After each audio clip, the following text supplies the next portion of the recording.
লোকমান আলাইহিস সালাম আল্লাহর প্রিয় ভাজন একজন ব্যক্তি ছিলেন, খুব জ্ঞানী প্রাজ্ঞ একজন ব্যক্তিত্ব ছিলেন। কি করতেন?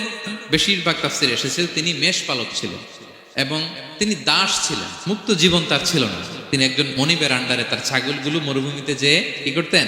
চড়াতেন। মজার ব্যাপার হচ্ছে, সারাদিন ছাগল চড়িয়ে আসার পরে লোকমান যখন বাসায় ফিরে আসতো, তখন এলাকার লোকজন সবাই লোকমানের কাছে জড়ো হতো, আর উনি তাদেরকে তার প্রজ্ঞা, তার বিজ্ঞচিত কথাগুলো শেয়ার করতেন, শোনাতেন, এগুলো বলতেন।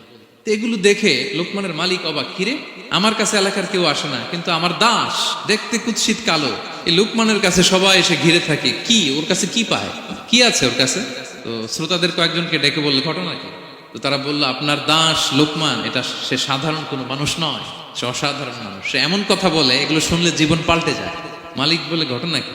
আমি ওর মালিক, কই কোনোদিন তো এরকম ওর সাথে কোনো কনভারসেশনে যাই নাই, কথা হয় নাই, আমি তো শুনি নাই, দেখি আজকে চেক করে দেখি।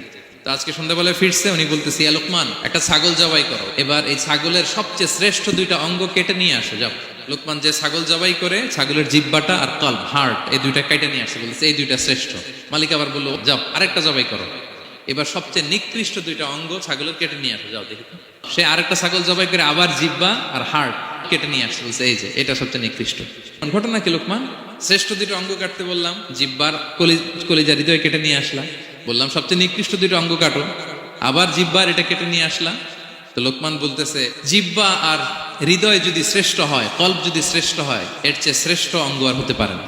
আর জিহ্বা আর কল্ব যদি খারাপ হয়, মানুষের মুখ আর হৃদয় যদি খারাপ হয়, এর চেয়ে নিকৃষ্ট অঙ্গ আর হতে পারে না।